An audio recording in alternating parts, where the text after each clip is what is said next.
Hello friends and welcome back to the channel. You know what time it is, update time once again in MCOC, and I am back with everything that you need to know about the August 2024 patch. Let's jump right in because folks, there is a ton of stuff to talk about today, starting off with number one, the new champions for August. The first one needs no introduction. I have been playing this game for a long time, and as long as I can recall, Beta Ray Bill has been one of the most requested champions in MCOC. He is finally being added to the game in August. I couldn't be more excited for this guy. So a reminder that if you purchase the Platinum track at the start of the summer, you will be getting a copy of him for free, and I think the higher progression levels are getting the 7-star for free, so very much looking forward to that. Really excited for this guy once again. His specials and his animations look absolutely wild. Go to the official MCOC Twitter page if you haven't already. They put out a video a couple days ago showing off his special attacks. The animation team, again, the art team, just knocking it out of the park once again. The second champ for August is Enchantress. She is a mystic, Asgardian, and Charmer. And again, if you haven't seen her animations, go over to the official MCOC Twitter page. They put out a video yesterday. Her special 2 looks absolutely nuts. I have seen the kits for both Beta Ray and Enchantress, and get ready. That's all I'm going to say. All right, number 2, the events screen overhaul. Our events page has been completely reimagined, etc., etc., etc. So this is the screen that you see when you click the button in the bottom right-hand corner of your screen. It has like the piece of paper with the green check mark on it. We in the CCP were not given a preview of this, so I have no idea what it's going to look like. But one thing that they snuck in here is a new event type called Realm Events coming in the near future. And again, they have not told us what this is. If I had to offer a guess though, the word realm makes me think of Battle Realm, so an event that kind of spans the Battle Realm.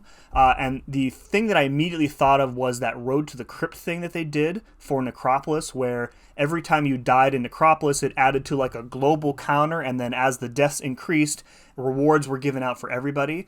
So if I were to wager, I would say maybe like this is like a monthly thing, where like, you know, you beat a certain champion or you win fights with a certain champion and the entire community contributes to it and then unlocks rewards for everybody. So it could be way off there. I have no idea. They haven't told us what this is, so that's just my best guess. All right, number 3 is called the Reunion Event, and buckle up because this section is going to be really lengthy. So the Reunion Event is the rebranded Legends event. If you've been around the past few years, you're familiar with the Legends event. This time around, the event is going to be focused solely on a brand new quest called the Crucible.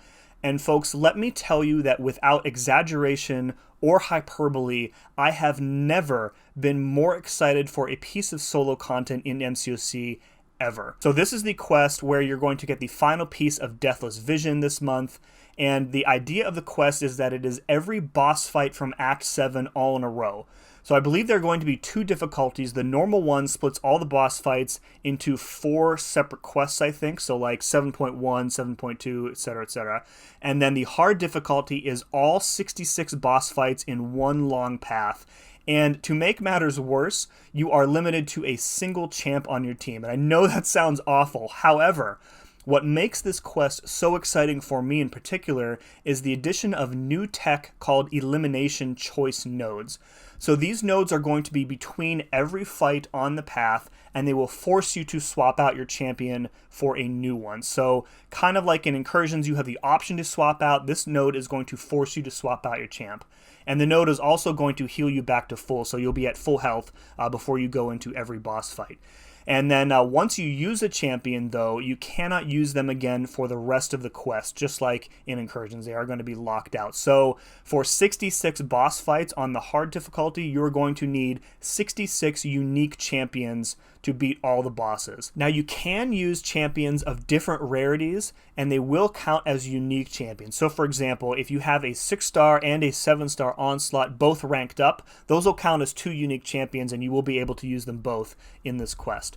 Now the other new tech that they're introducing here is something called unrestricted quest teams, and I think this has been requested for quite some time. So unrestricted quest teams means that despite this being solo content, your champions will not be locked locked out of other solo content. And I think the intent here is to allow you to work on the Crucible at your own pace. One of the big complaints with Everest type content is that you really need to devote like 2 or 3 hours to it in like one block. Otherwise, you can't use those champions anywhere else. So they've kind of fixed that here. Work on a few fights today, come back, do a few fights tomorrow. You can work on other solo content like the Summer of Suffering or Story Quest or EQ or whatever at the same time, and you'll be able to do that. A few more thoughts on this quest. The first of which is that I think planning for it is going to be very important. There are a lot of fights in Act 7 where if you go in with the wrong kind of champ, you're going to have a very bad time. And if you go into this quest completely blind, the likelihood that you're going to get roadblocked and have to restart the quest seems to be very high. So just kind of warning you about that now. Now, for my part, I'm already working on a guide for this quest. I'm collaborating with a couple of other creators on, so we're going to like each pick our teams for the quest, and I'm going to go through and kind of explain like, what each of us was thinking, go through like good options for each fight, strategies, etc. So you be a bit more prepared at launch. This quest, I think, more than most, is really going to test the width of your roster. A lot of different utility is needed to get through all 66 of these fights. So if you are a person who only ranks up champions because they can finish a Battlegrounds fight fast, I mean, good luck. My last thought on the Crucible is that I really think we've been lacking a piece of content like this for some time. So something to occupy what I see as a very large gap between like story content and EQ, which is very easy, and things like Necropolis, Eternity of Pain, Spring of Sorrow, which are very difficult. So there's a huge gap in that middle there where there hasn't really been anything existing since like the variants, and the variants have kind of gone away, and I don't really expect that they'll come back. So my expectation with the Crucible is that this is not going to be like a one and done type quest, and instead it's going to be like a new type of quest. So the name of this one is The Crucible, but I think that we should be expecting like Crucible content at a more regular clip in the future. Not quite Everest content, but definitely more challenging than most other solo content. By the way, the name of this event I think is very clever. It's called the Reunion Event. If you remember, Act 7 is actually called The Union. So kind of going back to Act 7 for this Crucible quest, the name Reunion actually makes like a lot of sense. I thought that was pretty cool. Number 4 is some quality of life updates coming our way in August. The first of which is called Tag-Based Gates. It is exactly as it sounds. You'll need a champion or champions on your team with the appropriate tags in order to open the gate and move forward on the quest path.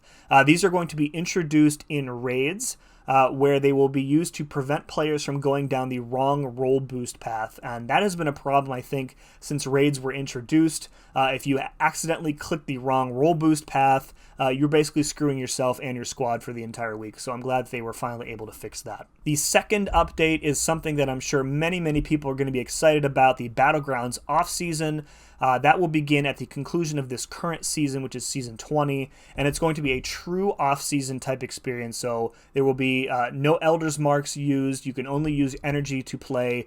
There will be no like major events or major rewards or anything. So like a real true off-season experience. And then the meta for the off-season will be the upcoming season's meta. So you can get some practice in with the nodes, kind of rework your deck. And then the solo objectives that pop up every 2 days, I do think will continue. So it's like 1,000 trophy tokens every couple days that you can earn.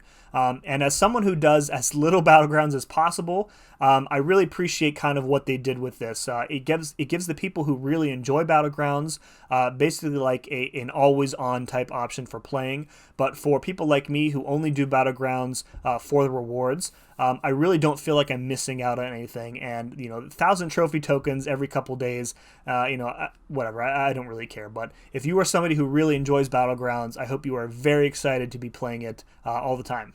All right, number 5, the champion updates for August will be live as soon as the patch drops. First of which is BULLSEYE, and the only change that they made for BULLSEYE is that using dexterity for his basic attacks will no longer trigger instant bleeds. So your health, your survivability against BULLSEYE should increase quite a bit when fighting him. And then the second one is the superior Iron Man buff. I'm not going to be covering all of the stuff in his buff, he is going to be very powerful and one of the best hazard shift options in the game. I would highly recommend heading over to my friend DLL's channel. He did a really great in-depth video kind of breaking down all the things in the Superior Iron Man buff, and I won't be able to do a better job than he is. So definitely go check out his video. Last but certainly not least is the exhaustive list of bug fixes for August. There are many, many in this list. We'll only cover a few as usual. Feel free to pause the video if you would like to read through the entire list on your own.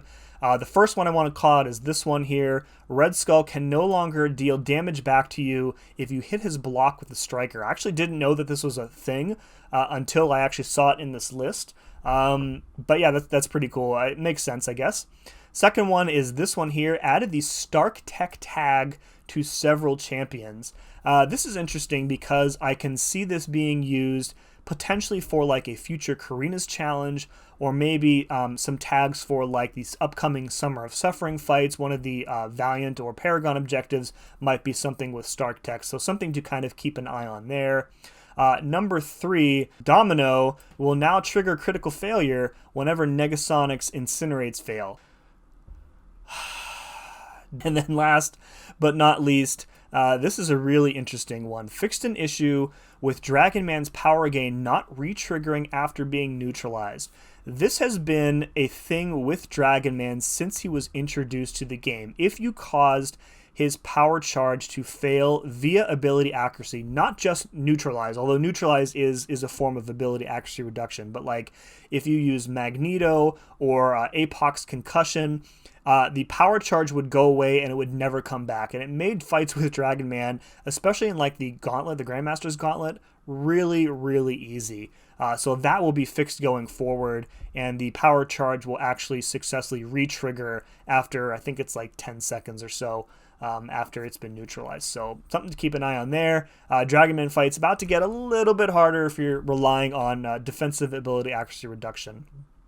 And then similarly, the same issue is being resolved with Arc Overload. So if you neutralize the regen and or the armor up buff from Arc Overload, there was a good chance that you would never see it again. So that's being fixed as well. Folks, that's going to do it for the August update video. Let me know in the comments below what you are most excited about. Have you been waiting for 9 years for Beta Ray Bill to come to the game? Or if you're like me, you are very excited to prep and plan your roster for the Crucible quest? Or are you a Battlegrounds stan excited for Always On Battlegrounds starting next month? Either way, let me know again in the comments below. If you enjoyed this video, please remember to like. If you haven't subscribed to the channel, I would recommend you do so. You can always change your mind later. And as always, thank you very much for watching. We'll see you again next time.